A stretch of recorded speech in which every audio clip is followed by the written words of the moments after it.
his biggest issue was that he moved schools. Like, no, this was like, that's a big deal when you are like the only black person or a brown person in certain spaces.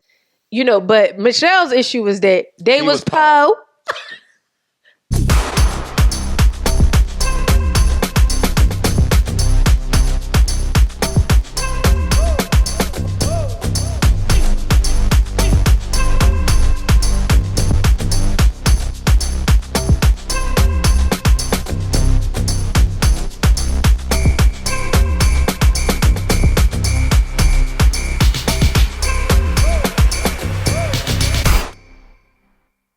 Hello, my loves. Welcome back to our channel. It's your girl, Zar Eleanor.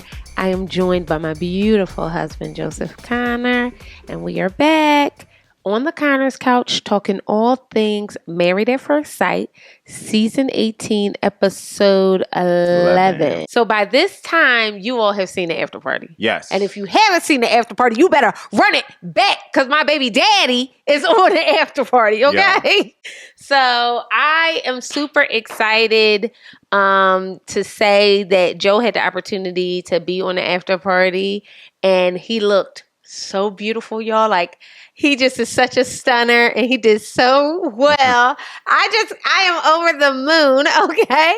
Congratulations, honey. Thank you. This was a big, big feat. Joe is not just our producer, our sound guy, our editor.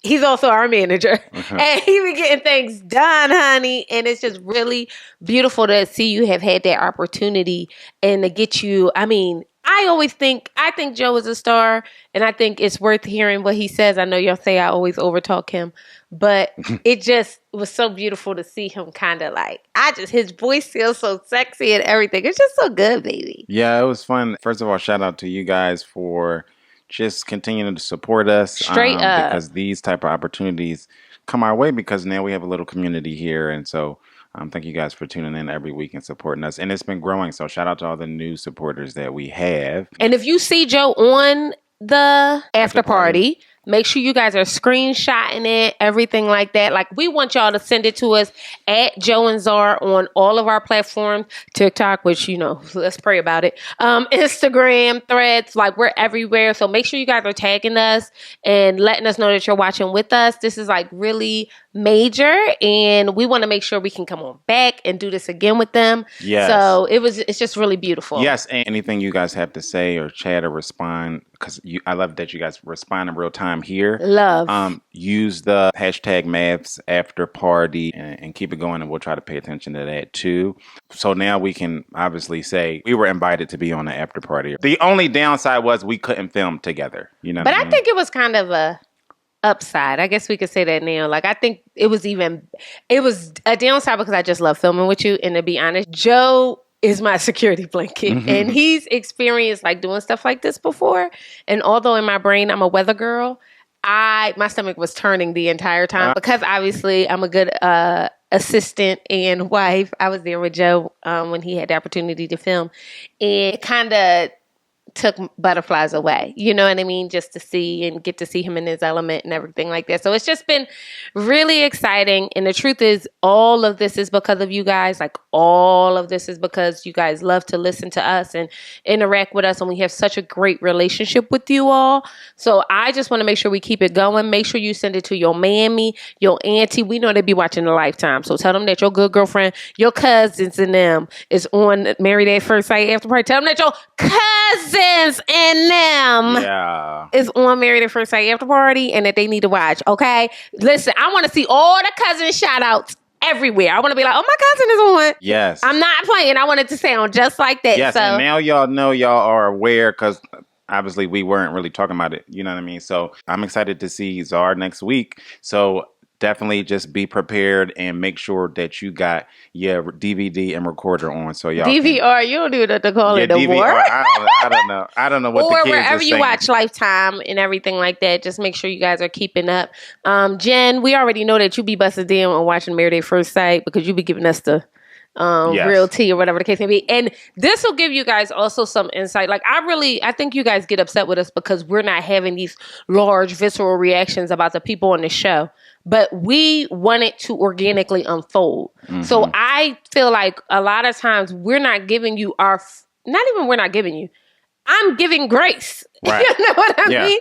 And I want there to be space because I feel like when I do crash out, I want it to be appropriate. I want us to have all of our evidence rounded up. Yes, but also for an appropriate crash out. But also, I'm never reacting to something that somebody told me might happen in the future. Yeah, no.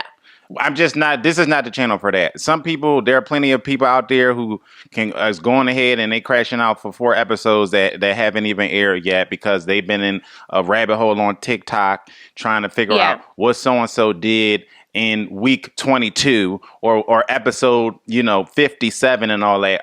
We are responding to the episodes that have aired and the things that we know for a fact have happened, right?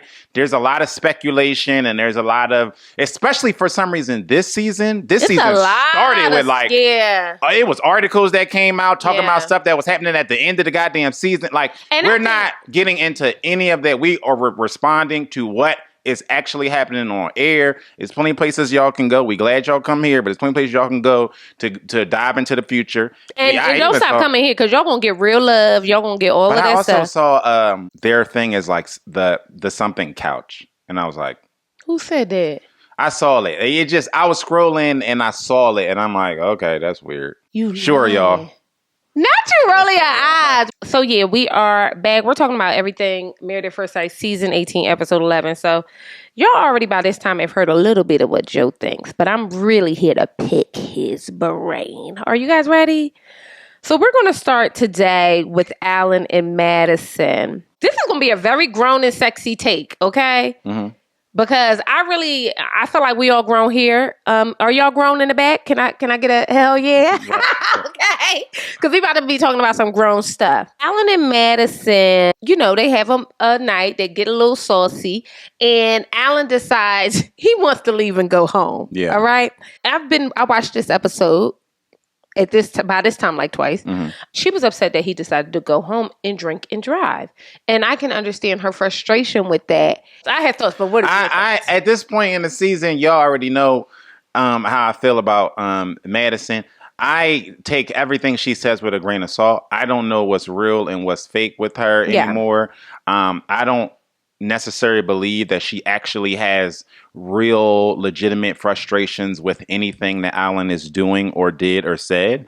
I feel like at this point, every gripe that she's taken up with him has just been a notch in her long list of, ploys to paint him as the reason why she's no longer with him or to set her up for her exit. And I'm so glad that in this episode, we see Allan grow even more of a backbone when he finally voices that he can now feel this. Well, you don't like my humor. You don't like my fashion. You don't like this. You don't like that. And I just feel like everything he does, she sees as an opportunity more than just being in the moment and saying how she feels. And so I don't know what to believe from Madison. I don't know if she really was nervous about him driving home or if she really cared or if she actually just saw this as another thing to put in her closing arguments for why she's not going to be with Allan on decision day. It was for sure another thing. First of all, I felt like this was not the hill for Allan to die on. I felt like it was just like, Allan, this is silly, right? But then I started thinking about it. And do you want to know what my theory is? What? My theory is that Allan wanted physical touch. It could be a legitimate thing. Or he wanted to release. And I think that it might have been uncomfortable in their home to do that. And he probably really did need a good night's sleep. But also, and that could be that's a legitimate theory. That could be it. Two things can be true. Like he could have possibly needed to get some stuff done for tomorrow and felt like I'm okay to drive because by his words, I'm a 6'1", 200-pound man or whatever, and I'm not drunk. So I'm going to go home and prepare for tomorrow. It was for sure a temper tantrum. But follow me here. Okay. I'm saying two things could be true. That could be a legitimate thing, right? It could also be a thing where he felt like I had a good night out and it's not going to end good because I always get the cold shoulder at my house. So I'm going to go home and put myself to sleep. It could, who knows? And you know what I'm saying? That's the vibe. That's what I'm saying. And it could be either one could have happened, I think, in real life. And the reason why I'm saying this is because Allan has been in the home nonstop. Right. Andy got annoyed with her for not being in the home. Right. So I would have to believe he didn't feel comfortable enough to make sure that he was going to get a good night's sleep. Are y'all picking up what I'm putting down? Yeah. Okay.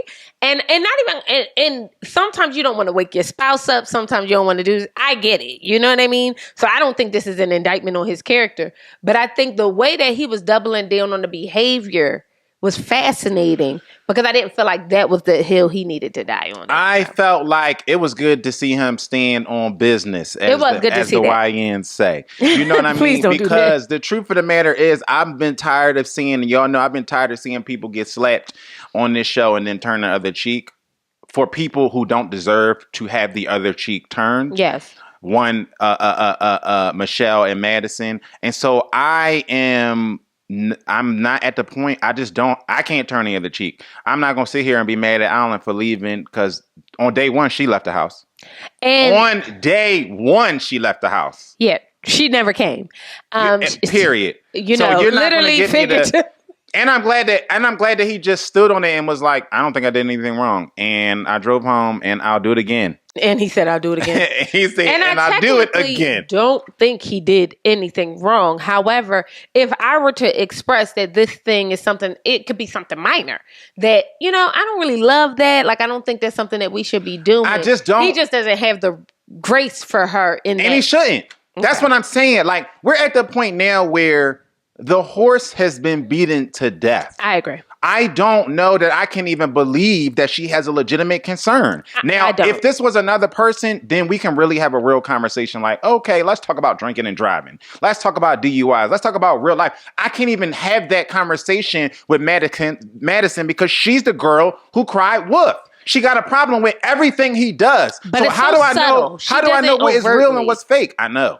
And that's what I'm saying. Subtly, which is fascinating. That's what I'm saying. I don't know. Do I condone drinking and driving? No. We Absolutely take Ubers not. in this house, and we have points. Right. You know what I mean? To the point where we get discounts. The Uber loves to see us coming. You know what I mean? We have spent the money on Lyft in the Uber app. You know what I'm saying? True. So no, I'm not saying that I'm a component of drinking and driving. No, we, especially living in Vegas, like, we super Uber riders. You know what I mean? If we go to a happy hour that we can walk to, we'll probably Uber home. You know what I mean? So it's not about that to me. It's about, I don't know what's real or not with her. She's lied so much. And I think that's a good point, honey. And I think to take it a step further, Allan, when he gets in front of Dr. Pepper, I'm so glad he felt safe enough to ask her, just really let it all go. Like, I feel like, you don't give me compliments. I don't understand where you are. I'm trying to figure out how close we are, if we're close at all. And I'm glad that he made a point of saying, I've never had to contort myself into a pretzel so much for a person to just show me an emotion. I mean, a monicum of emotion. He like not even asking for a lot. He's saying a little bit. Anything. Like at this point, we only have 3 or 4 weeks left to go until decision day. And I still don't know if you're into me at all. And I think he's starting to understand, just based on his reaction, what the answer is. Yes, because he cannot continue to turn the other cheek. These people are human. I really, at this point, I'm talk about giving grace. Like, how many times has somebody constantly picked on you or lied to you? And are you expected to just constantly return pleasantries with them and just like constantly be nice and go along to get along? Like, I'm not going to put that on any human. At some point, everybody has a line. Yeah, for sure. You know what I mean? So that's why I say what I say and I stand on it when I come to these people who I feel like have been in relationships with terrorists. Like, I'm not going to get mad at them. We saw in the previews that Michelle might find something that's going on, right? We saw that at the end of this episode. I don't care. Listen, I'm going to tell you right now. Whatever y'all saying David did, I don't care. I'm here to tell you right now, we don't care. Let me tell you. We don't care. I really don't care. I'm never going to give somebody space to be mad after they terrorize somebody consistently forever. I'm just not going to do that. Okay, so let's back up a bit. One of the things that Allan asks Madison, which I think is a very valid question to ask, is there anything that you find attractive to me? And she said, that's a weird question to ask. Now, I think that if we take that one back to him drinking and driving, right? It makes me feel like it was just something to call out. Yes. That's what made me feel like what she was trying to do was to just start an argument kind of thing. And him standing his ground was just like, I'm not doing this. I'm tired of it. You know what I mean? He probably has a little bit of that too. Yeah. Yeah, he probably saw it coming. Because if you can't say what you find attractive about this person, like, that's not a weird question to ask because it could mean anything. It's such an open-ended question. You could say, you know what? I love that you cook dinner every night, or I love that you drive that car, or I love, you know what I mean? Like, whatever. But she does this every week, and that's my issue with it. Like, and because she does it with a smile on her face, and this is a lot of the stuff that we're upset with Akechi about. Except she does it and has been consistently doing it. And you could argue, does it worse? The guy, Allan asked her a couple episodes ago about something. Her response is, he asked her something along the lines of, can you see us having a future? Forever is a long time. What? Yeah. So he's getting it. Now he's listening to her. Like before, I think he was like, well, maybe I could change her mind. And I think now he's really listening to the things that she's saying. And, you know, Dr. Pepper said something that I thought was really big because as Allan is going through his mind and saying, I'm really like contorting myself into a pretzel to be the person that you want. Dr. Pepper says something I thought it was really poignant. She says, when you're growing into each other, you're not just growing into each other, you're growing out of other things. And I think that Madison is trying to make it like, oh no, I don't want to change you and I don't want to do this. But I think there is spaces in a relationship where you do just naturally grow out of other things. You know what I mean? As you're growing into each other. And sometimes it just makes the bond a lot deeper. You know what I mean? Yeah. So I want to be clear. Ooh, if I'm saying what I really think, Dr. Pepper just got paid to say whatever she wanted to say this episode. Because to me, Allan could have better, deserve better. Yeah. And I think that in their effort to try to save these relationships, it's falling on deaf ears with some of these people because they genuinely don't think they have a problem. Mm-hmm. And I think that Madison is one of those people. Dr. Pepper tried to liken Allan's decision of drinking and driving to being reckless and making, Madison feel unsafe. I think that gives Madison way more credit for showing up in this relationship, and she is not. Yeah, she's not. It's really not that was my biggest issue with their conversation because it almost felt like this was a problem that was mutual. Like it was a situation, and it's just clear to me that it's not. She has not really been an active participant in this situation, and in so many words, that's what Allan is trying to say. Yes. He's like, I don't know what's going on. Like, I constantly show up. I don't know I don't even feel like she likes me. You know what I mean? There's no romantic, effort being there, being put on her part. And I just feel like no one's hearing him, which is ironic because he says in this episode, I've had a childhood where I felt like nobody was listening to me. Yes. Yes, Joe. So now you're traumatizing this man even more. Come on. So let's chat about Thomas and Camille. First of all, Thomas showed up looking all debonair. I feel like I haven't seen a man in a suit in so long. Thomas looked good, honey. I said, okay, sir. So they sit down and talk. I am loving Thomas and Camille. It's making me so happy. But they have a very good conversation about how they grew up and their perspectives on their childhood. And Thomas talks about his father and how, he was such a strong force and he was really big on accountability and everything like that. And you can just tell by the kind of man that Thomas is. He was raised by wonderful people. Mm-hmm. You know what I mean? And he gives room and he understands that, like, I might not be the greatest at everything and that's okay, but I want to work on those things. And I think that is a mirror into who his parents are. 1,000%. Yeah. Yeah. And I think that it's good because you can see them starting to get to know each other more through these type of conversations. Yes. You peel the onion back a little bit and see the layers behind the person. And that also helps in navigating life with them, because you can now give grace in different areas that you weren't really familiar with now. Now you understand a little bit how they tick and why they do the things that they do. And it allows you to give a little bit more grace, even in the area where it might have been really like sticking in your craw. I had funny story time. Zar, we had a really interesting conversation a while ago.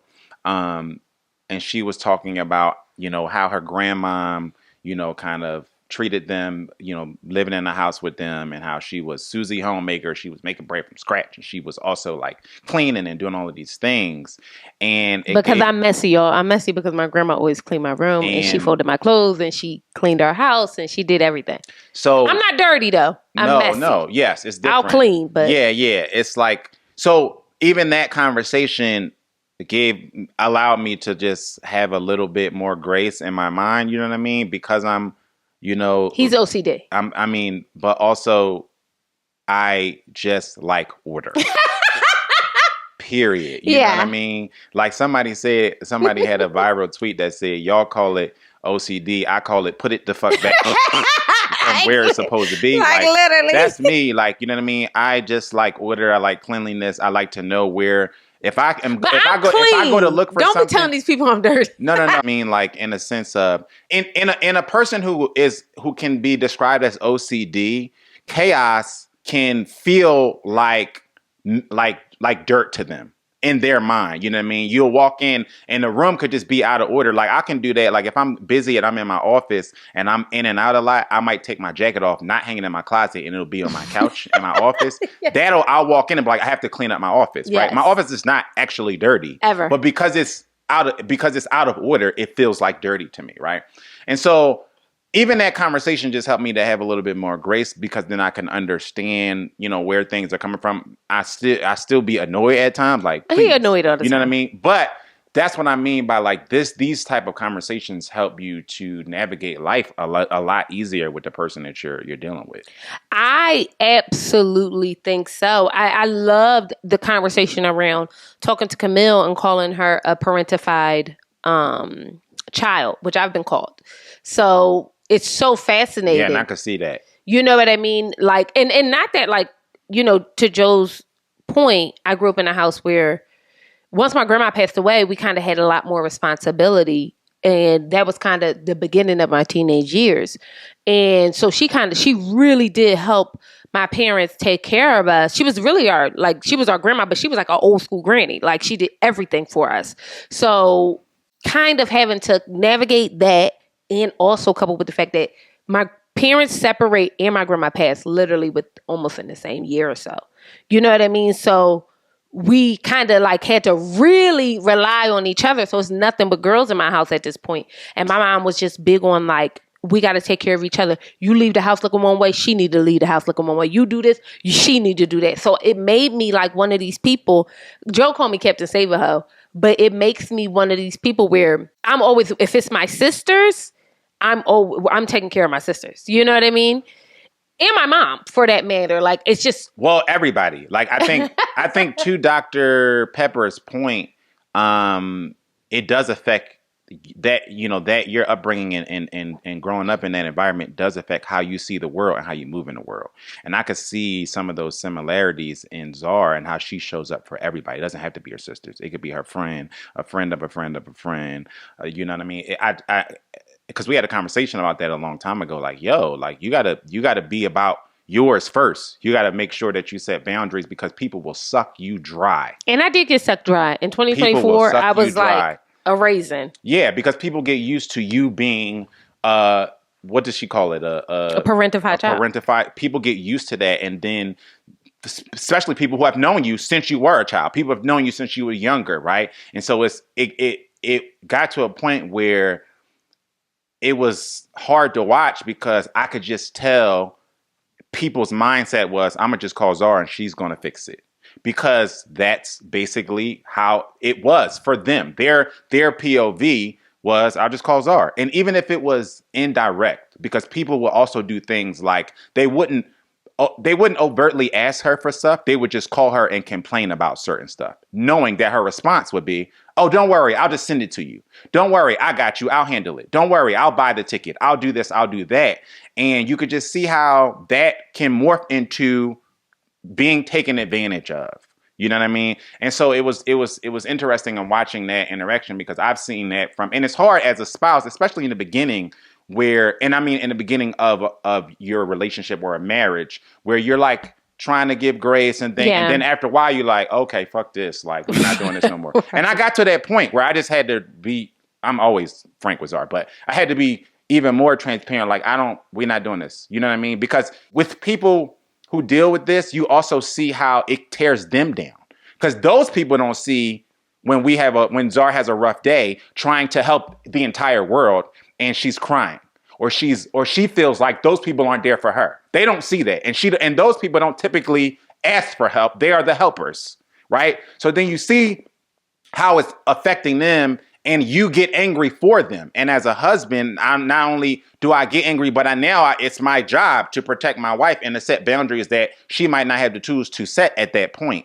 And so it can be a really frustrating thing as a spouse and a partner dealing with somebody who has been looked at that way, because you see people suck them dry.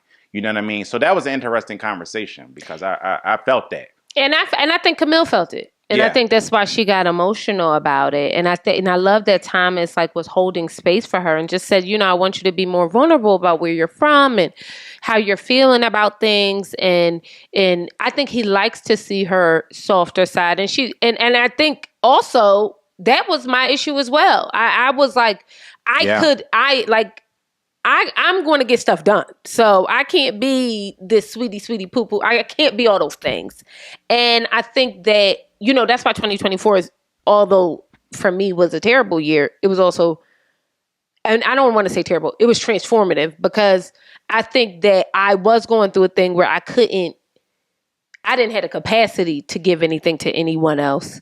So I just couldn't. So I had to be in this space where I kind of and not even that I was pouring so much into me, but I had been depleted to the point where I had nothing to give anyone. You know what I mean? And it was almost like I was forced out of this space. You were forced to set those boundaries because you can't give from an empty well. And all my wells was dry. Okay. Yeah. Quite literally empty. I had nothing to give.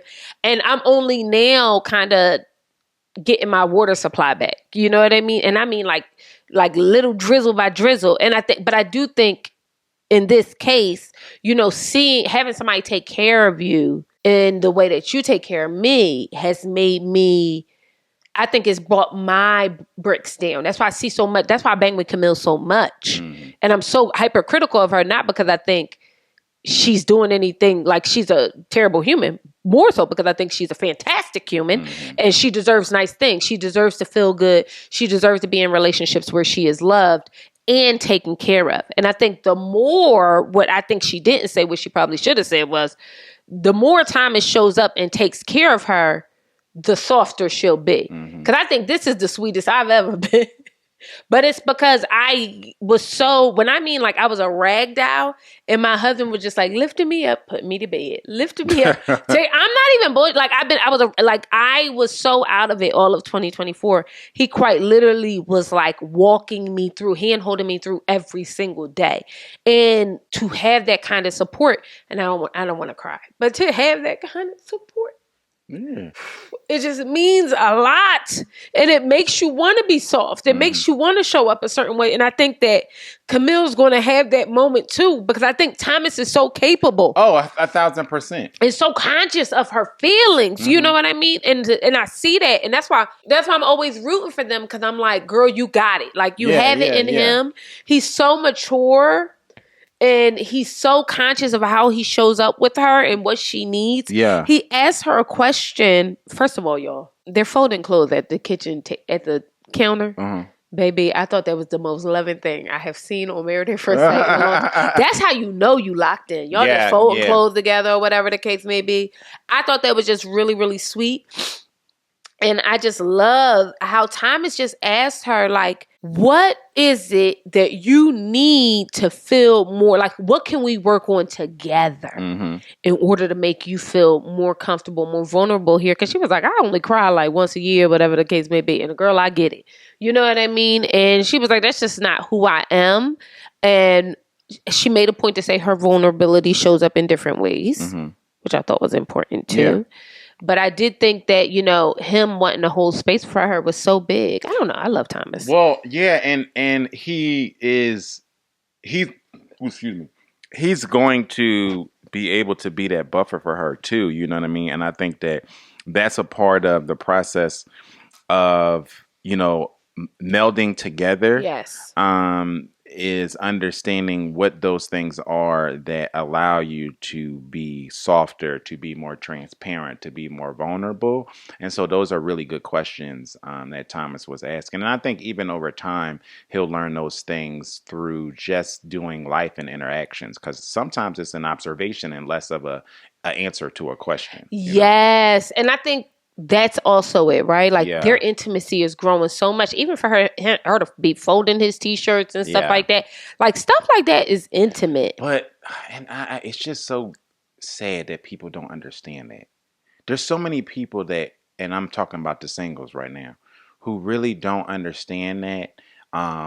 You know, Zar had a girlfriend a while ago, asked her like, oh, like you don't want your, you know, you be doing everything with Joe, like you don't want to like be alone, and it's just like never. I just like him. But also those things allow you to grow and like, which is very important, because there's a lot of married couples out here that love each other, but that don't necessarily like each other. You know what I mean? That is such a good point, because I had a conversation with somebody about space. And I said, when you like the person you with, you don't even feel like they're in your space. No. Like, I don't feel like you consume my space. No. I feel like me and Joe have a way. I feel like Joe and I are great in silence. Me and Joe can sit on the couch and not speak to each other for hours. And we're just on the couch. And you know what I mean? And I think that a lot of people don't like their partner in silence. And we can really summarize that as don't like, period. Yeah, because you would have to like, because he doesn't take up space in my life. And it doesn't feel like, you know, work. And so maybe I should put it that way, because those of you who have a job that you love, right? You love that job because it doesn't feel like work, right? We all have to work at certain things to be good. So there's an aspect of work in everything you do. But overall, some of us have jobs that we love, and we don't, and we love it because of that, because there's such a high level of like. We like to get up and go here. We like to do this or whatever it is.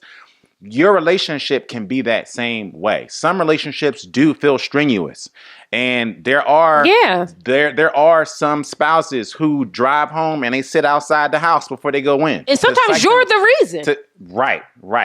And that just means that in my experience, that means that there's a lack of like there.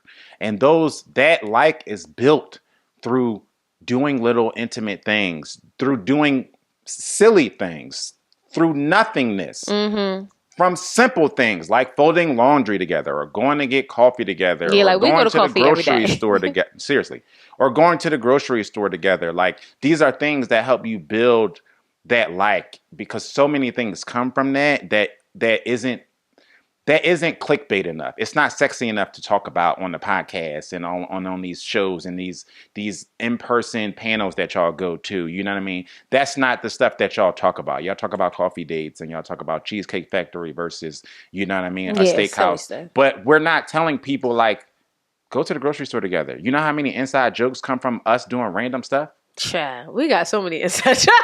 You know what I mean? But y'all are so focused on, like, y'all will come into a relationship like, I'm independent and I need my alone time. And it's like, why are you even in a relationship? Why are you starting with that, though? But not to make this about us, but y'all know how we do. I would argue that Joe and I, you know, if you don't know, had like a large break. But we met in high school. For those who are new, shout out to our new folks. We met in high school, but we did have a large break. We grown people. We did grown people things. Yeah. But in the midst of that, sometimes we just talk to each other. Yeah. Sometimes it had nothing to do with being intimate or and by intimate, I mean physically intimate Yeah. or being even in love. I think sometimes, we fell out of love, we fell back in love, we fell out of love. We did all those things. And I think sometimes we just were talking to each other. Yeah, because about regular sometimes stuff. when we weren't together, some things would happen and I'd be like, I need to tell Zar this. Right. You know what I mean? Literally. And so I would, you know what I mean? And so, yeah. And we wouldn't even, and then sometimes we wouldn't even be talking. And then we just would have a conversation about something random or whatever the case may be. And that kept us kind of just liking and enjoying each other's thought processes, how, you know what I mean? We hold space for one another and everything like that. So I do think we do have an edge up on a lot of people in that way because I do think we're friends. Right. But I was just about to say, but that is only built through friendship. Yeah. And I think that the friendship aspect of marriage and just relationship in general is so important. And I think it's so undervalued. Like everybody is like, I want him to come in and I want him to pay my bills and I want him to send me to the nail salon and I want him to do this. But then it's like, do y'all talk? Right. Like, does he think when something happens? He gotta want to do it for you. But not only that, when something happens, like, does he want to call his friend?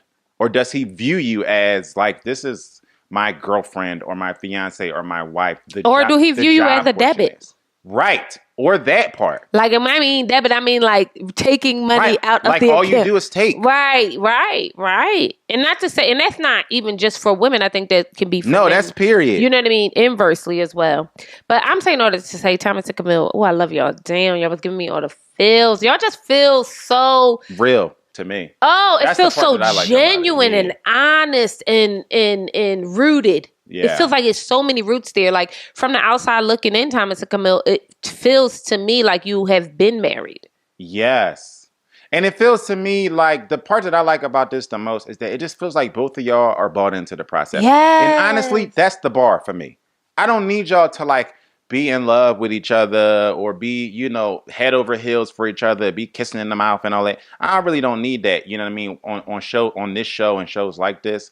My bar is really like, are y'all bought out 100%, 10 toes down, giving each other maximum effort? Yes. If you get to decision day, if they get to decision day and say goodbye, I won't be mad at either one of them because I felt like through this process, they both gave it 100%. And they gained something at the very least, like some sense of self. Okay, let's talk about Carla and Juan. What you thinking? Go ahead. Because all I'm going to say is this was a hilarious episode with Carla and Juan. It was telling. Hilarious. It was telling. And it was telling everything that we've been telling y'all. So that's why it was telling. Juan and Carla are friends. Full stop. Yes. There is nothing else there. But Carla is the baddest. Let me tell you something. I was watching Carla thinking, God damn, this woman is beautiful. Like, I love the way this woman looks. And I don't ever want to look like anyone. But in my brain, if I was like Mexican, that's what I would look like. That's hilarious. Like, in my brain, I'm like, that's who I want to look like if I'm Mexican. You know what I mean? Like, I think she's perfection.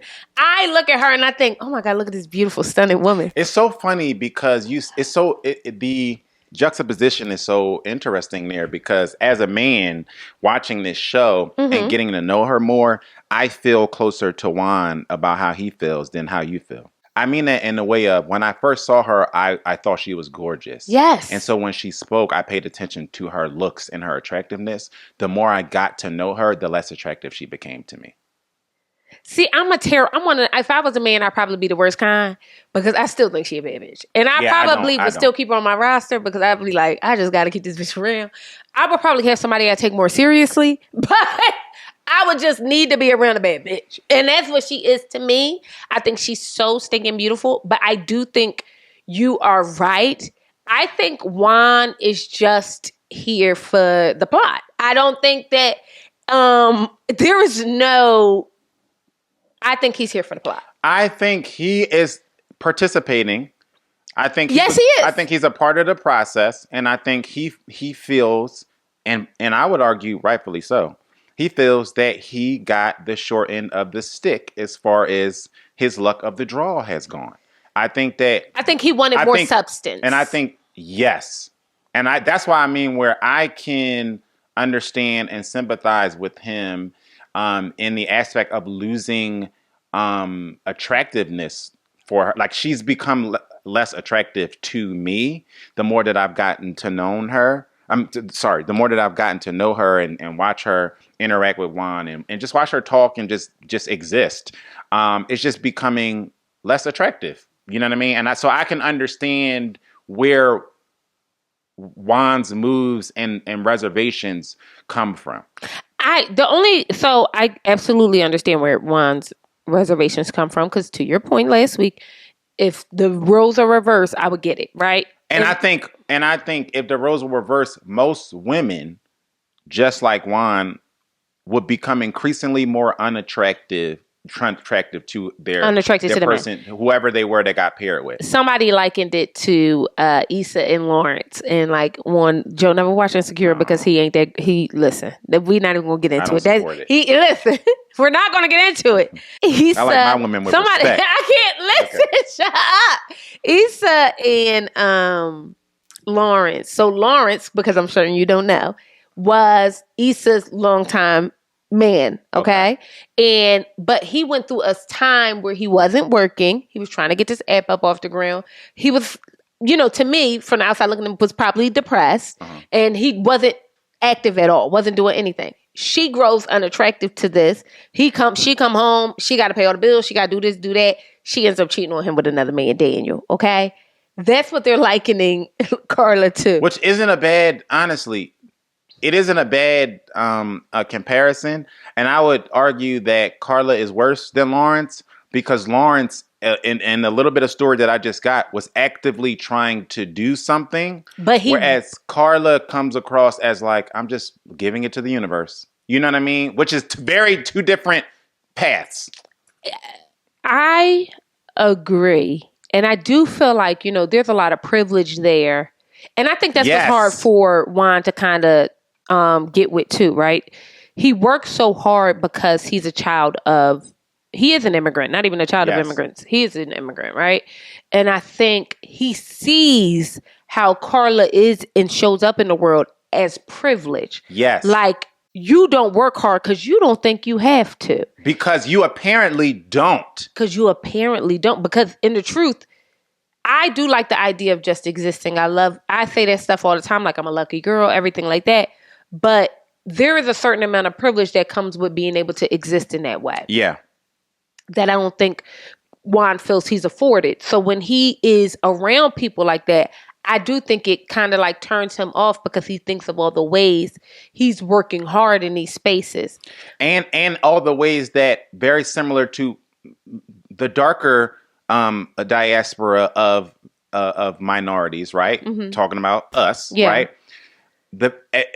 Very much so in a way that we feel like we've always had to work harder. Yeah, for sure. Capital ER than the rest to get halfway, right? We always feel like you gotta work 10 times as hard to get half as much, right?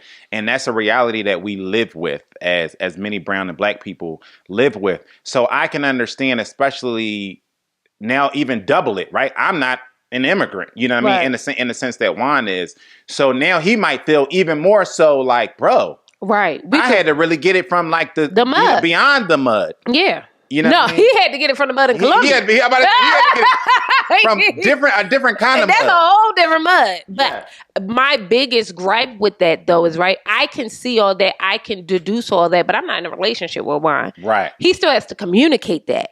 And the problem is that we're making all these assumptions, but the truth is Juan never talks about his feelings. He really doesn't. That's my biggest issue with Juan. And that's his biggest fault in this experiment and in his relationship. Yes, because one day he's going to regurgitate like all these things. Yeah. And it's going to be like, bro, you were selling us this vision. Yeah.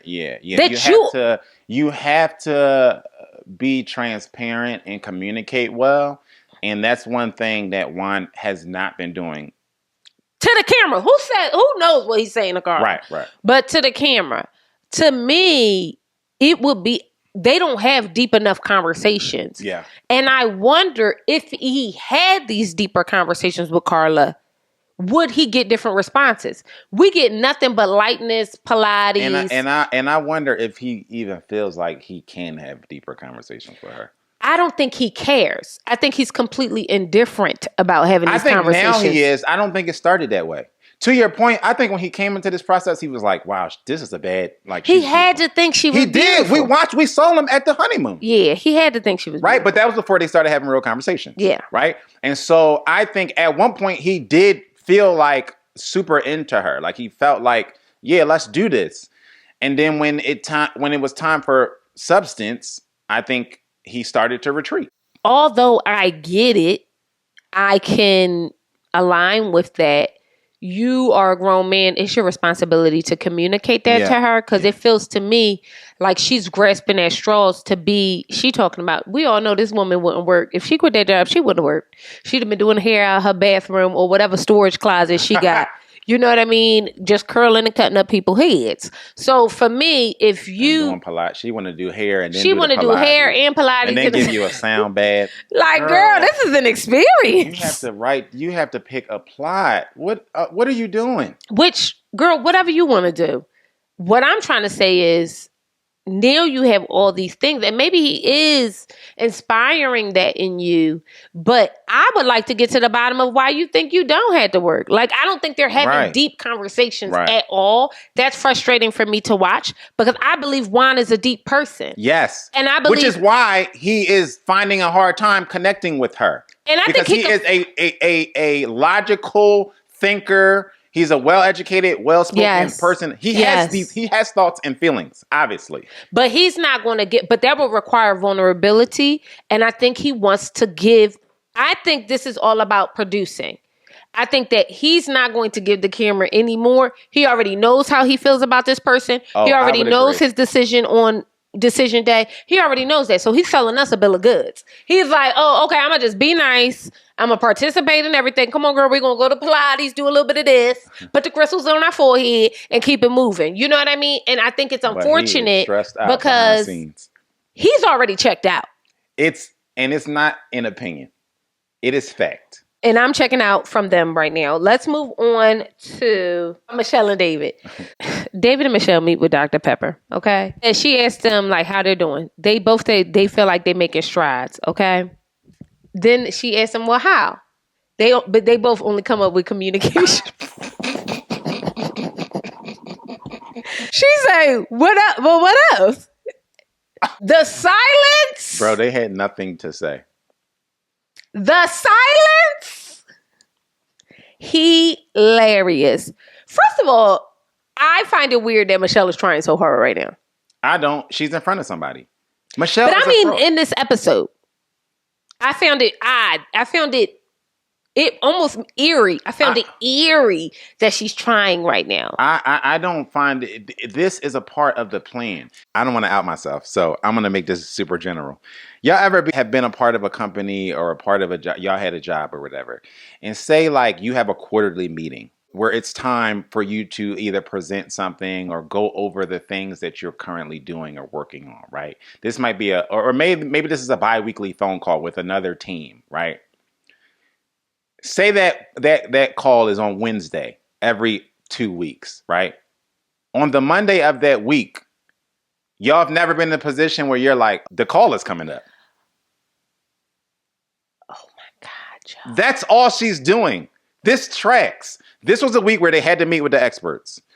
We're also coming close to the end. We're only 3 or 4 weeks away from decision day. She has her all hands call coming up. She has to have something to present. That's all this is. Oh, it was performative. This is completely performative, and it's right in line with the timeline of the show. David, I'm sorry. That makes me so upset because I'm like, and I knew something was up.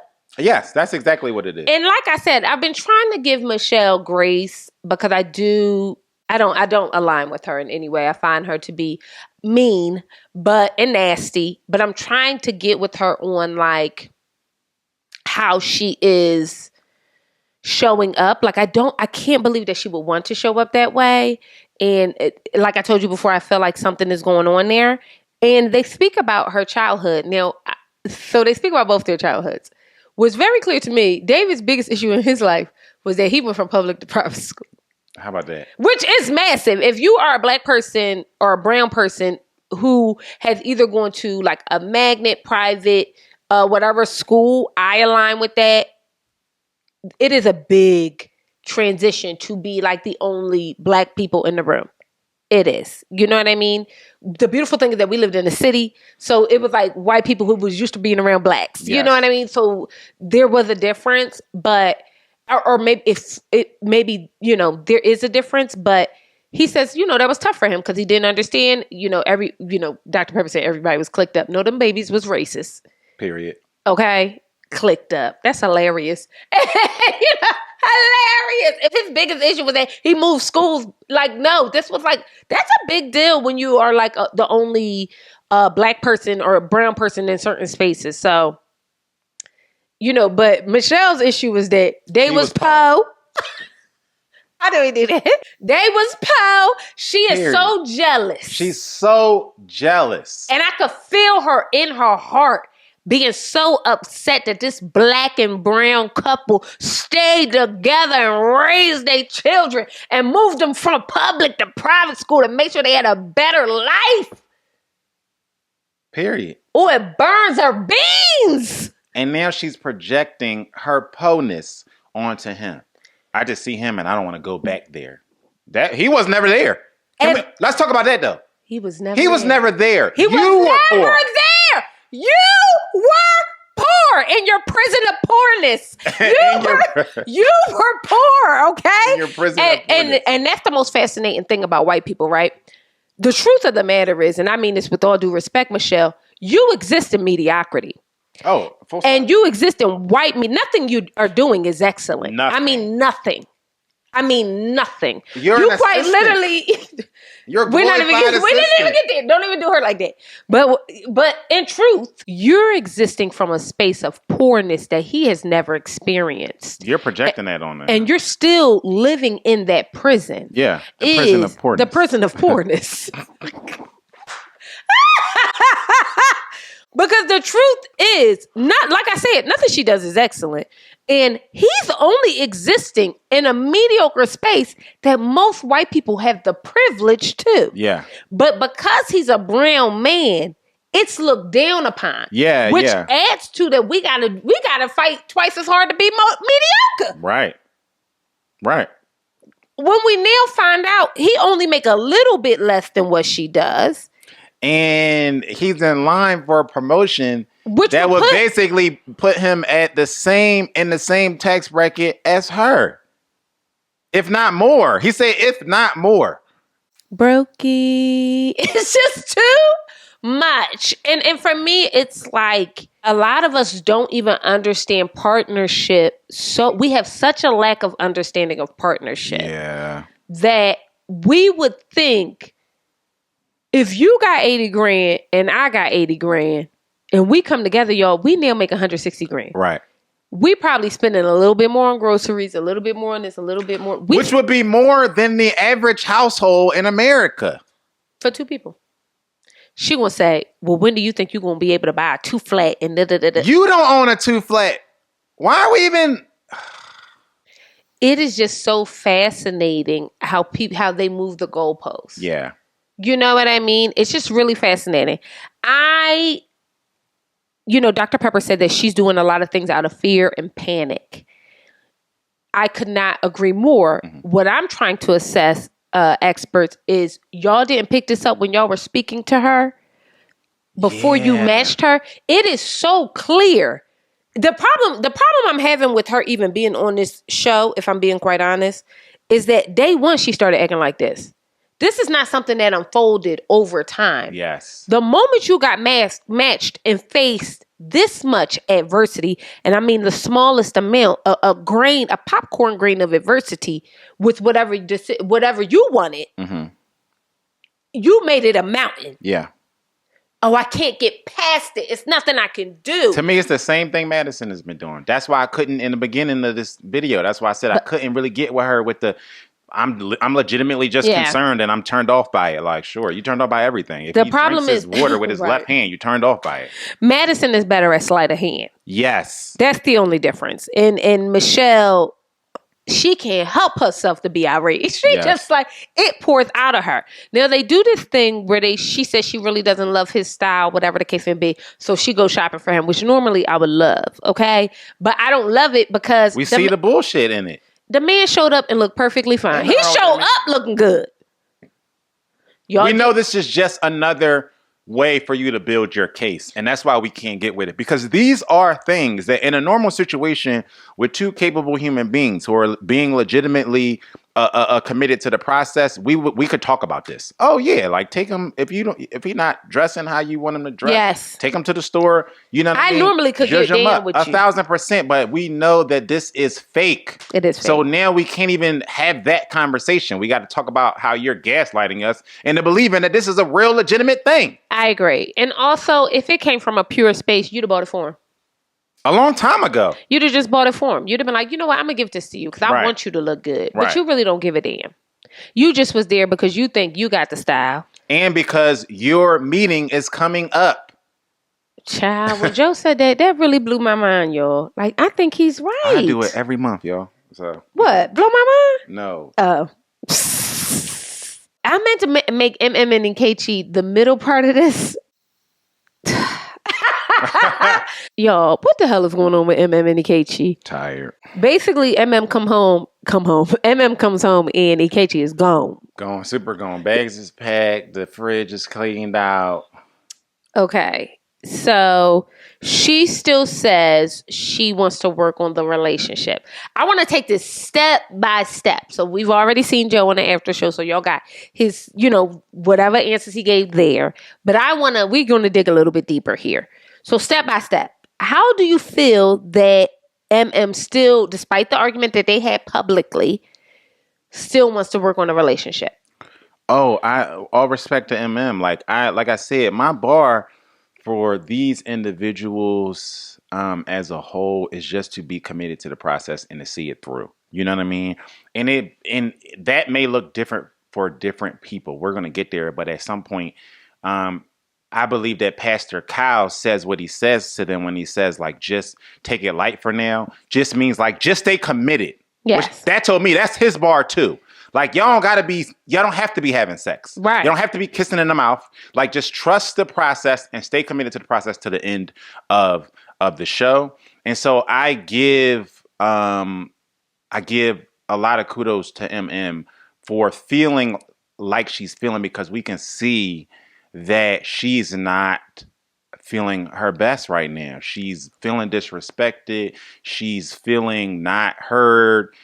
She's feeling gaslit. She's feeling all the things, but she's still showing up. Ironically, in the theme of getting slapped and turning the other cheek, you know what I mean? But I'm giving her some respect for that, because she could have just packed her stuff and left too. Like, he's not in the process, I'm out of the process. Yes. Yes. I really do align with MM. It's just fascinating to me as we're talking about this, because I feel like you're very emotionally intelligent. I don't want to say I don't always felt like you were emotionally intelligent. I think that... I don't think I was. I mean, I wasn't. Okay. I would say I wasn't. Like, I think that's a muscle. Like, I talk about this before. Y'all have heard me like make this comparison before.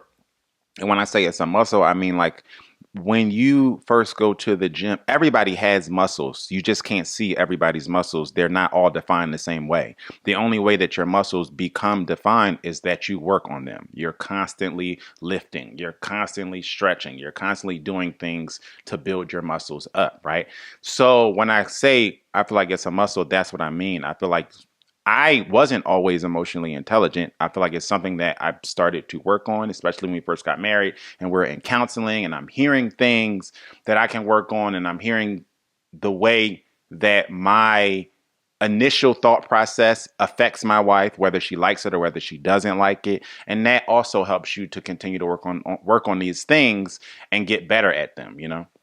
I feel like the reason why I'm bringing this up is because I felt like, if I'm being all the way transparent and honest, there was a certain openness that you had to listening. I don't feel Ikechi has. I would agree with that. Yes, full stop. I feel like I don't think genuinely he sees any problem with how he shows up. I want to get into, how everything unfolds. I also don't believe that he sees value in being open to figuring that out with MM at all. And I, in speaking, and I think this is in speaking to any expert, right? So any therapist or whatever, I do think they come from a ideological space, right? Where we're trying to get to us everything being good and everything like that. But I think that these sessions are too fast. They feel super fast. Because I just think it's too fast. So Pastor Kyle talks to Kechi, and because this is Pastor Kyle's words, he wants to know why Kechi is self-sabotaging. It is so clear that Kechi is self-sabotaging. I'm not going to say you're coming into a space with a Black woman who is very hyper successful, has achieved a lot of things, already has a beautiful place, you know what I mean, has these nice things, and she still wants to hold space and be in a relationship with a man. It didn't matter to her that you didn't make as much money. That's how much money she got. It didn't even matter to her. She like, listen, we're going to work it out together. We're going to be together. We're going to do, she's seeing you. This is what men ask for, no? Black women are outpacing Black men financially leaps and bounds. And the biggest gripe that we get from a Black woman is that y'all don't like the way we talk to y'all. Y'all don't like the way we do this. Y'all don't like the way we do that. And we're seeing a woman who makes more money. I don't feel like I've seen her do anything to belittle him. I don't feel that way either. We do have to say that he feels that way. He feels that way. Because he told Pastor Kyle, the way she talks to me, the way she belittles me. But he didn't give one actual example. He didn't. I was just making a point that he's saying that he feels that way. Yes. And you're right. And my biggest gripe with that is it was Pastor Kyle's responsibility, and maybe he did, to say, give me an example. Yes. Which thank you, Pastor Kyle. But he didn't. Right. You know what I mean? The truth is, so we don't know. So we're like, she belittled you. We're just watching this woman pine for affection from you. We're like, what's happening? All the while that they have been unraveling since that day, we've been asking what is happening. And to your point about these sessions feeling fast, I feel like they're even being edited fast, because knowing Pastor Kyle, you can't just skate past things with Pastor Kyle. Typically, like he'll ask questions, he'll get to the bottom of it, and to your point, in the edit that we got, Kechi didn't answer him. So basically, he begins to tell the story of how their first few days were going. Yeah. Pastor Carol said, when did it turn left for you? He says, after the honeymoon. Okay. So on the honeymoon, 2 days in, she said, well, come and take a shower with me, or whatever the case may be. I don't think that's a big deal. You're already married. I can see how maybe you would be like, men just have a way of people have a way of moving the goalposts for people that they like, not even just men. Yes, because if I'm being honest, I also think he's not really attracted to MM, because I think that... Come on! Yes. I've asked men for money in 2 days. Not even a shower. No contact. I need some money. Okay? And I didn't get no kind of... I got the money. So for me, it's like, I can't even... I'm trying to figure it out. You just don't like her. I think that the attractive part, like we talked about with Madison, is showing up. I don't like when people paint this narrative too, like every man is just into me, and it doesn't matter, what they, because we see it happen, but it is a running narrative on every show. Like we see what's happening with Juan and Carla, and I think it was so hard for people to come around to Juan's side, because there is because we all looking at Carla, but there's a notion that that's all that matters to me, right? And but so the difference is Juan is fine. No. I'm not talking about it being about Juan. I'm talking about it being about Carla. Yeah. And the reason why Juan is not attracted to her isn't because she's not pretty, is what I'm saying. So I'm not saying you don't have a moral compass, right? If you can have a moral compass, and I still think that sometimes we add yeast to things for people who we don't necessarily find as attractive. 1,000%. Because you're trying to tell me in your 40 some odd years as a musician, you take issue with a woman being let's be for real. Have you gone? I don't even know. I don't know a man that would be taken aback by that, especially if they just like the person. And even if you were, it wouldn't typically, and not to say that he's not allowed. And even if that's what I'm saying. Even if you were, I don't think it would be. That's what I mean about the adding yeast. Yes. Like, you can be asked to do something that you don't want to do. You know what I mean? But it doesn't sound that it's egregious to the point of like, I need to pack my and leave the house. Like, my goodness, I just felt like you said he's adding yeast. And I wonder if she's watching this back and saying, this mother jumper was really talking mess. Because don't make her try to seem desperate. And that's what I think he was trying to do. As if you two didn't sign up to be married at first. Like, what the hell? Because what I don't like that people do when they come on this show is be like, constantly referencing the fact that they don't know this person. But the problem show is called Married at First Sight. We all know that you don't know this person. You should also know that when you sign up for a show, it can't be the excuse for why you don't do something at all. Because you signed up for a show called Married at First Sight. But EKG, you should know that better than MM, because this is the second time you done did it. I appreciated Pastor Kyle being like, okay. And I appreciated Pastor Kyle basically doing what I did without yelling. He said, well, we encourage people to do these things because this is a process where you marry a stranger. So the only way you get to know them or get through this process is to not be doing strangers. Things that would typically be uncomfortable to somebody in the real world. We just make that a part of this process. We want you to talk about the long-term things and long-term goals, and we want you to treat it as if you're automatically going to leave here and be together. And I'm almost of the belief that's why you didn't get picked the first time around, because they knew that you was too slow. You know what I mean? Like, he said, oh, they didn't have nobody for me. No, I just think that they knew. In what world would you go through this process twice and not feel, oh, I wish, it's just like anybody could have been her husband. Well, anybody could have been your wife, EKG. But the problem is this show is called Married at First Sight. So she is signing up for anybody to be her husband. That's the whole plot of the show. I also want to take note that MM always calls him Ike. I thought it was interesting that I went to call him Ike and he told me not to. I thought so. I don't know that y'all. I don't know that y'all didn't see that, but that was weird to me because I've also seen them say it on the show. Other people, not MM, say it on the show. His cousins. Yeah. So at first it didn't bother me because my name is Intisar. Everybody calls me Zar everywhere, and it bothered me. I'm gonna be honest. It bothered me because the way y'all didn't see this, but the way he corrected me was if I was doing something like outrageous. 1,000%. You know what I mean? And I'm like, I'm just calling you what I've seen everybody else call you in short. That would be like somebody on the show calling me Joe and then me being like, no, don't call me Joe, it's Joseph.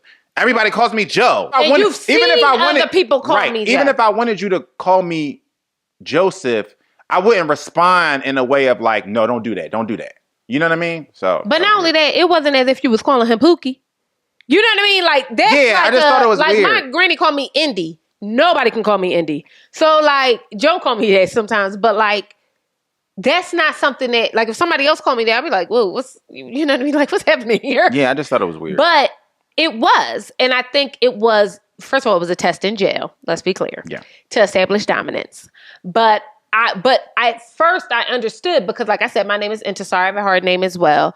And people do shy away of just saying my name as if it's hard, and it's really not. And I allowed it for so many years. So part of me was kind of like, okay, we want to make everybody comfortable, whatever the case may be.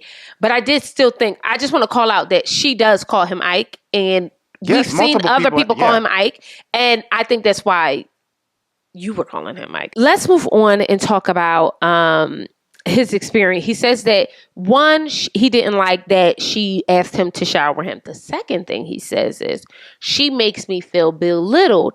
He said, she don't even know me. A week later, she asked me, would I move into her space?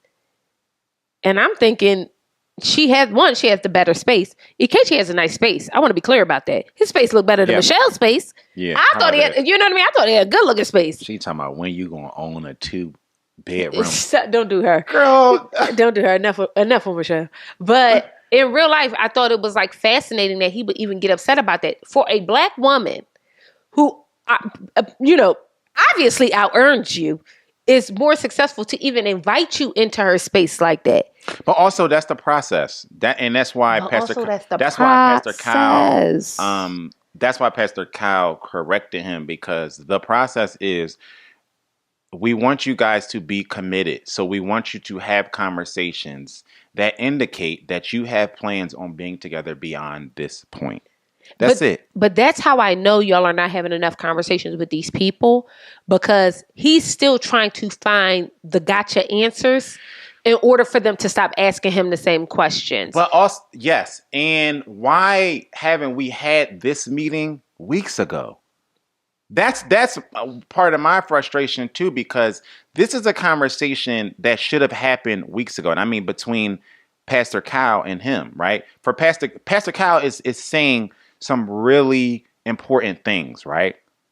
It's just too late. It's just too late. It is so clear EKG's mind is made up. It's almost abusive to put MM in an environment like that with somebody who does not care for her. You know what I mean? Or care to be better or care to do anything. And I really take issue with that. And I also take issue with the fact that Dr. Pia and Pastor Kyle continue to let him use fluffy words, as MM says. It's almost, we can't get to the bottom of things because I don't think he wants us to. Because I think it's over for him. I think he checked out. That's what I mean by it's too late. Like, I think at some point you could have said this to him and maybe had, before they were completely turned off. Like, there could have been something. And I think why, because this was an episode that was heavily expert involved. Yes. Right? It's episode 11. Yes. Why are we just now bringing the experts in? Half of the couple's been unraveling for 5 weeks now. Half of the couples are unraveled. And by half, that was really a misrepresentation. Everybody but Camille and Thomas have been unraveling for weeks now. Literally. And of those, half of them are done. So right. You know what I mean? They can pack their stuff. No, like they're done. Because also Michelle is checked out and done. Also, Madison is quietly checked out and done. Literally. So it's really, really fascinating. Now, I would have liked to Pastor Kyle to get to the bottom of these words that Ikechi was saying. It is so fascinating to me how men can be woke, have the Mason thing on all the stuff like that. Don't do the Masons. You know what I mean? But I'm not doing the Masons. I'm doing him, because I think I hold the Masons in high regard. What I'm saying is, I feel like, how could you be all these things and be so black and everything like that and not understand how to call a black woman, to say a black woman is belittling you and all these things? You have to give context to these things. People say these are dog whistles for black women. You know what I mean? Because if we say how we feel about anything, you being too aggressive. If you say how you feel about anything, or you trying to belittle me. If you have an opinion about how anybody does anything. So the idea that you're sitting in front of a black man and we don't see a black man ask you, what does that mean? You need to give me a more context. That bothered me. But that made me feel unsafe. But that's why I felt like you was spot on when you said these things feel fast, because I don't believe that Pastor Kyle sat there and got answers to nothing and then got up and left. I don't know. The world will never know. Right. You know what I mean? What I did like is that Pastor Kyle, he went to go say, we want you to still show up in a way, you know what I mean, and really be committed to the process. And EKG said, okay, Pastor, you know what I mean? But I liked how he caught that, like, don't gaslight me. Because I am now seeing that you have a pattern of behavior where you will just say what you need to say to end the conversation. I am just trying to figure out, again, as I see with Michelle, how y'all didn't pick it up. It's almost frightening to me.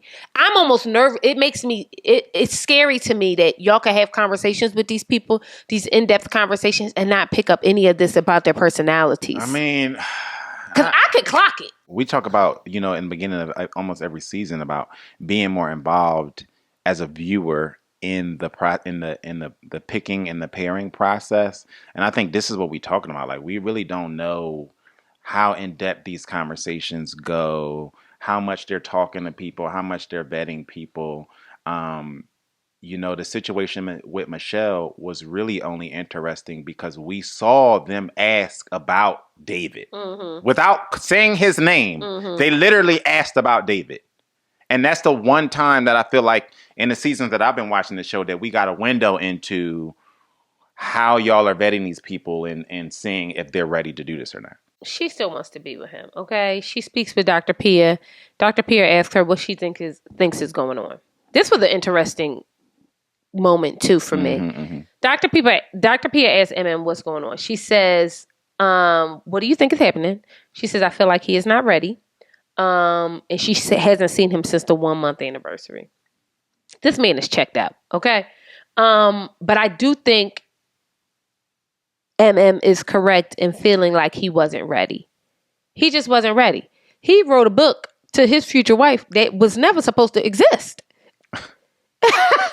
This is an imaginary friend. It's given Drop Dead Fred. So it's like, you know what I mean? I'm trying to figure out who this person he was talking to and why was he talking to his damn self. That's what I'm trying to figure out. So what do you think about her assessment of him not being ready? I think she's correct.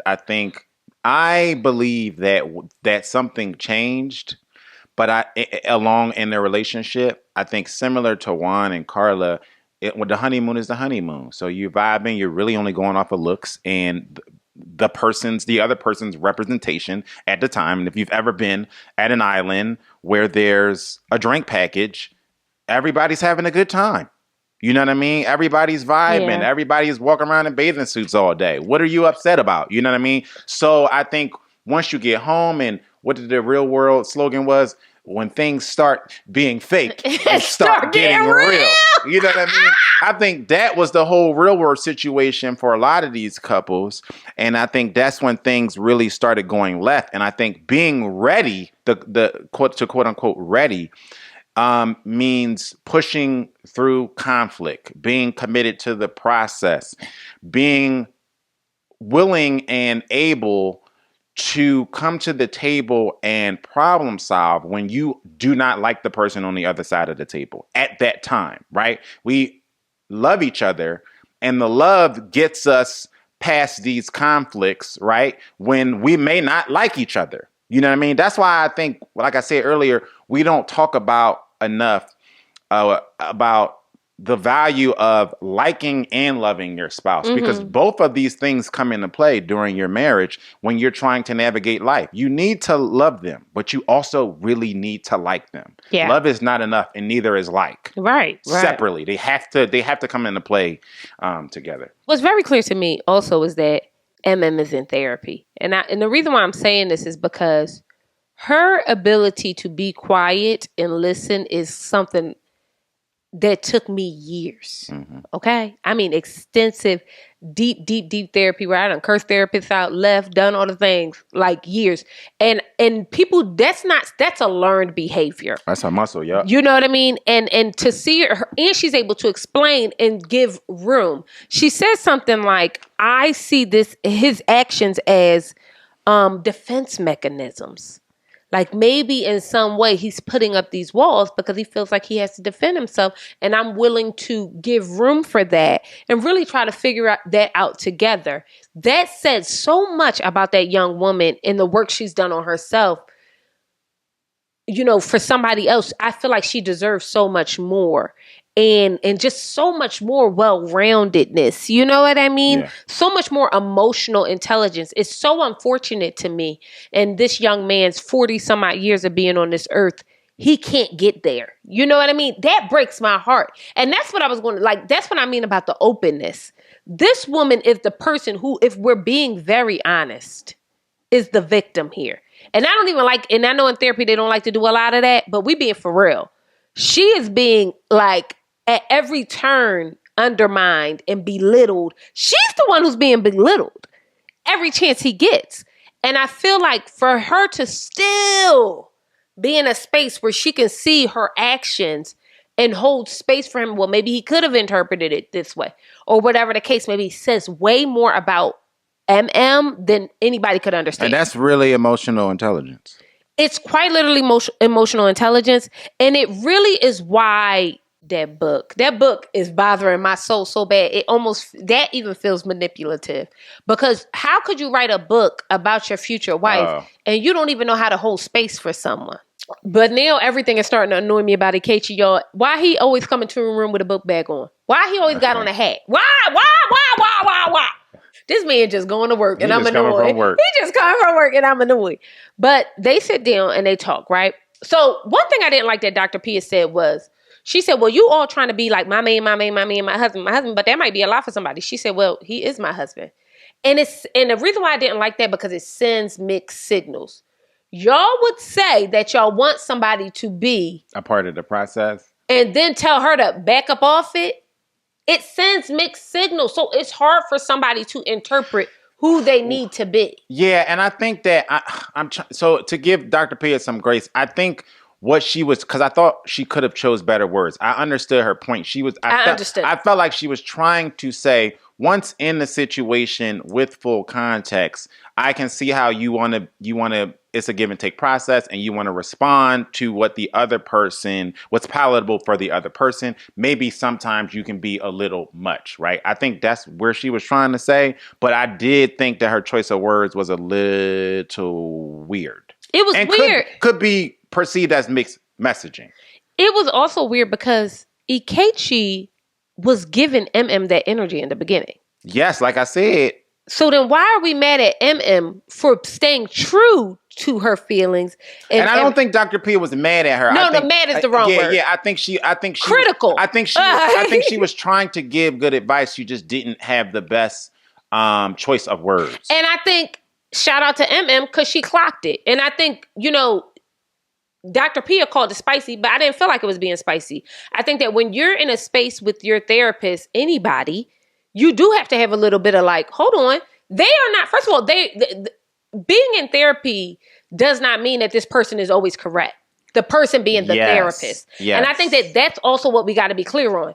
Just because you're the therapist doesn't mean you're correct. And also the therapist doesn't always have full context. Right. So you always have to keep that in mind too. Even in giving them grace as you are in the room with them, like you have to also understand like they don't always have full context. So they a lot of times are surmising these things or piecing them together. And just based on the information you give them. And sometimes it's based on their experience with other couples and other people. Yes. And I felt like for her to say, and I am giving Dr. Pia grace, but you also should be critical of your medical providers. Full stop. Yes. You should not go into spaces and then they are the end all be all. You should. Because they can never be the end all be all. They can't be. And you have to have these real conversations with your therapist. You should push back on thoughts and ideologies because how do you get to be better? Yeah. You can't just go in, say some things, hear everything they say, and what they word is bond. No. She was absolutely right. Like, that's a fact. Okay, and you might not have liked she wasn't getting spicy. She was saying that was a fact. I don't like how we're doing this to Black women. We have to be able to show up in spaces, and Black men, I want to be clear about this because I say this all the time. We as Black people have to be able to show up in spaces where we're vulnerable. Mm-hmm. Vulnerable can look like snarky. Vulnerable can look like nasty. We got it, and if we can't do that in with a therapist, who the hell can we do it with? Yeah, and just being yourself, like, and being true to the emotion, because we are, I think, part of the difficult plight of the Black and brown person in America is that we get villainized for having the same human emotions that other people have. Right, this happens all the time. We told a story a while ago about an experience that we had at an event.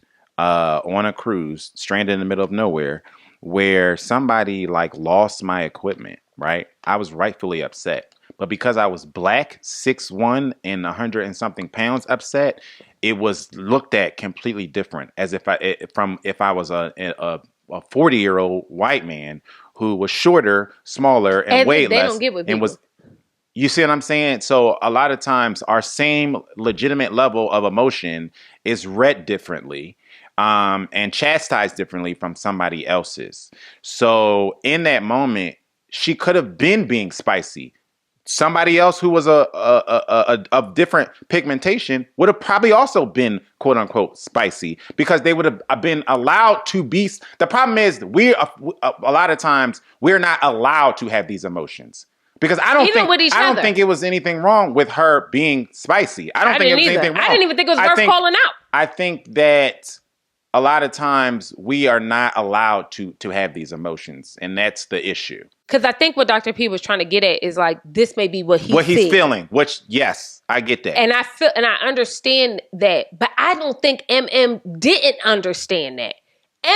knows she asks a lot of questions. She says it all the time. Mm-hmm. I do. I need to know this. I need to know. So that wasn't the issue for her. You know what I mean? Not understanding her behavior. For a lot of people, you do need to hold the mirror up to them. But she understood that she had this behavior. So for even her to say that in the midst of an intimate conversation with your therapist, I thought was, if I can't do it here, where can I do it? Because it's going to have to, it gets done. If you're going to, like I tell people all the time, sometimes Joe will, want to yell and scream about stuff. And sometimes it's like just the most random things. And a lot of times it's a buildup from all the things. From not doing it in the world. Because I'm not outside yelling and screaming at my coworkers. So sometimes or my bandmates or anybody. Space. Yeah. You know what I mean? Because sometimes you need to yell. And sometimes you need to be snarky. And sometimes you need to be snippy. I just thought that was like cheap. I thought it was a cheap moment to kind of try to bring her around, but it felt cheap. And this is why I'm not going to pay it to Dr. Pia, because we don't get enough of the moments with each other. So it feels cheap to me. Yeah. Because it's like, girl, you only talk to her once every how many days? But that's why I said what I said about these conversations happening sooner. Like I would have loved to see what their trajectory would have been had these conversations happened sooner. Because I feel like we just a little long in the tooth with these conversations.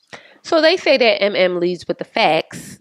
And Ikechi leads with the feelings. He is science and she is science, he is art. And I completely understood that. I can see it, yeah.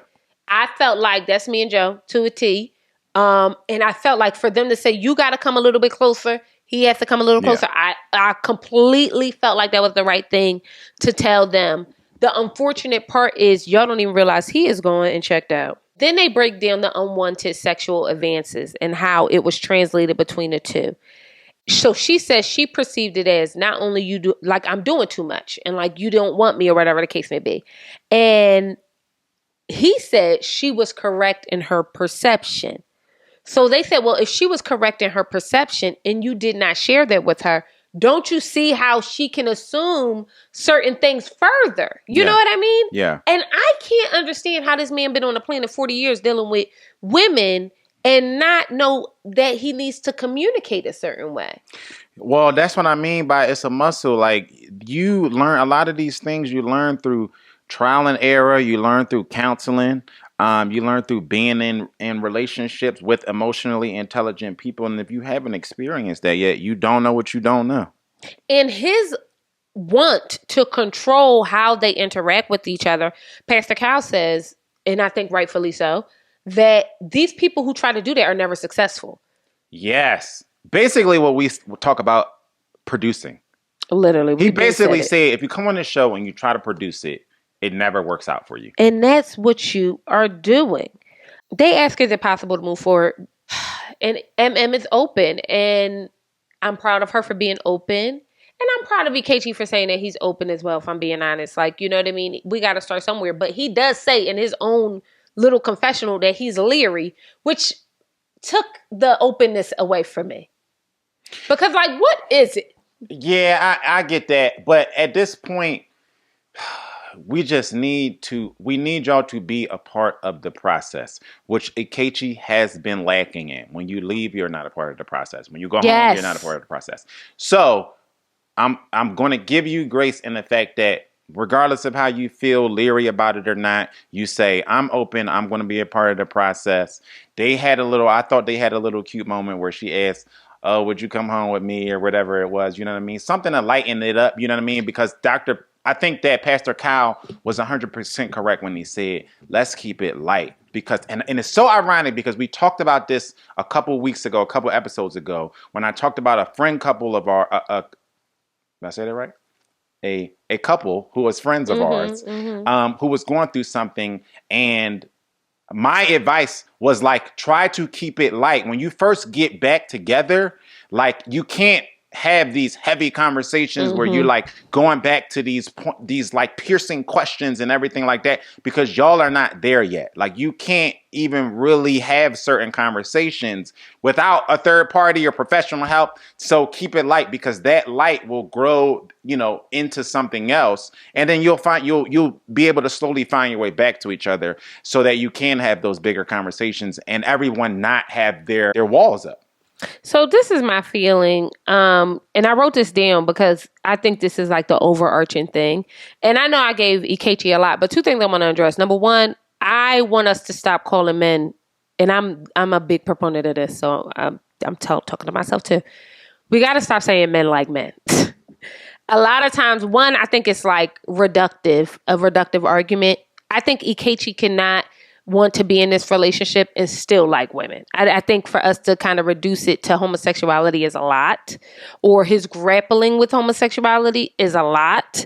And I think that we shouldn't be on the end of trying to out people about their sexuality. I don't like that. You know what I mean? And I do it too. So this is not me like, no. It's like we all need to, because I be calling everybody, but I think that's reductive, and I think that's not fair to people who are actually homosexual. You know what I mean? So that's number one, because I think we don't want to lose accountability for the fact that he's just not being a nice guy right now. And I think that makes him unaccountable for those actions. The second thing I wrote here is that in our quest to make men providers, okay, we don't teach them partnership. So these hurdles that he's feeling of being belittled and he doesn't have enough, or he's made to feel like he doesn't have enough, are created internally. And then they make it a barrier for closeness to women. But the truth is, that was implanted. You know what I mean? Like, we are having these conversations about what it looks like to provide for your family, and we're not talking about the partnership aspect of that. And I would have liked to know a little bit more about how Ikechi grew up. I know he grew up, his mother took care of him. He went back and forth between his mom and his father's house. But what kind of relationships did he see with men and women that will ever make him feel like, I don't see how another person can make you feel less than. Honestly, I think that this is a large part of the issue in the dating scene today, and so many singles. I think there's such a lack of foresight in terms of partnership. We see it, and I feel like we almost talk about it every other week, where people are letting go of good people because they are short-sighted on the idea of partnership. You just talked about it. If I have 80,000 and you have 80,000, now we're at, you know what I mean? Not understanding that aspect is being short-sighted in the aspect of partnership. You know what I mean? Coming in and thinking, well, I do this and I do this and I need them to have this and I need them to have that. Also short-sighted of partnership, right? Because together, you don't know, there's no telling what, if you take two able-bodied, intelligent individuals, there's no telling what you two can do as a team, as together, right? So many times we have conversations with singles who are all in out, checked out of the beginning of a relationship, or never get to relationship because they are so short-sighted with the aspect of partnership, and it's really frustrating to see. It is frustrating, and I think we do talk to men about being providers and don't talk enough about partnership. And I think that goes both ways, right? Because what happens, it's like the chicken or the egg. What happens is we create women this idea of what being a provider looks like, not understanding how partnership could also benefit us. Mm-hmm. And then men take the idea of a provider and say, if I'm not this guy, then I can't be in partnership with somebody, right? So then we're constantly missing one another. Right. Because the unfortunate part about what's happening with MM and Ikechi is they could be great. They could be upper middle class great. Right. You know what I mean? Like, we talking upper middle class right now is like $250,000 a year. You know what I mean? That's a good place to be. And it's unfortunate because you might not have all the things. Like, you know what I mean? Like, somebody might have the time and flexibility. The other person might have the money. Somebody might have the credit. The other person might have the liquidity. It's just, that's what partnership is. Yeah. You know what I mean? And I think it's so unfortunate. And I don't think this is an indictment on Ikechi, and I want to be clear about that. I think this is how we kind of are not even raising. These are the kind of conversations we're having in real time with men. I mean, and with everybody at this point, like we just had a conversation the other day with a friend of ours who alienated a perfect prospect, we should say, all because she felt like he wasn't physically. Joe is not going to let that bone go. But you're right. But this is a it's not even. This is the conversation that we hear. We keep having this conversation all the time, and that to me goes back to being short-sighted about partnership, because you don't like the shirt that this man put on or the pants that he wears or whatever. This man got everything going for him, and now you'll never experience that because you don't even understand that through partnership you could change his whole aesthetic because it's a thing that changes, right?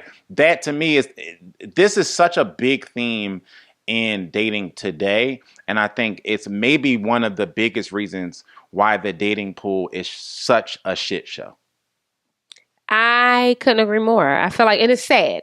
And I think it's sad. And I think that we have so many people parentified children and all that stuff like that growing up and being the head of their household. We only see partnership as you got to bring home the bacon, and then I need to, you know what I mean? And it's and that's everybody. I think we all have this skewed view, and the group of us who has the opportunity to meet someone and make the decision to be a partner to someone.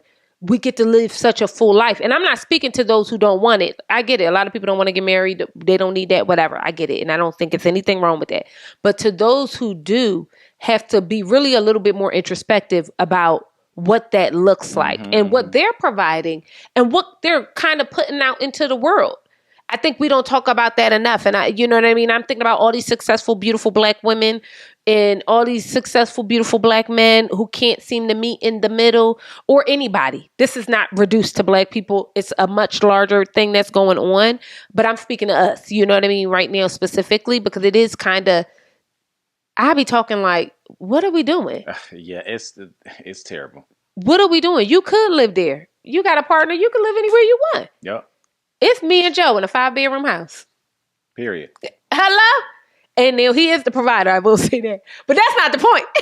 But also, we are partners. But also, partnership is fluid. Yeah. There's a time that I wasn't the provider. You understand what I'm saying? And life ebbs and flows. Partnership is fluid. Like you say, there might be something where you have the plan and I have the capital. Right. Or I have the plan and you got the capital, or you have the resources to do like it's fluid, especially when you say till death do us part. Your positions are not going to stay the same from the time that it just doesn't work like that in anything, right? You wouldn't be at a job who keeps you in the same position in perpetuity. You wouldn't even be happy doing that, right? And so we also, being emotionally mature is also understanding that partnership is fluid and it's not going to look the same, especially in 2025, where the economy says you need to be a 2-income household. That's just where we are. When my grandpa bought his houses, he bought them for $10,000 and $20,000. They're not doing that. They don't sell those houses no more. So the same way that we can understand that just going to college and getting a degree isn't enough, right? We can all understand that because that affects white, black, single, married. A young lady was on TikTok crying the other day about how y'all told us to go to school and get a degree and that we will be fine. And that's not true. That's because in today's economy, it's not true. Yeah. It's not enough. It's just not enough to just go to school and get a degree and then go get a job and then go buy a house and then be at your job for 50,000 years.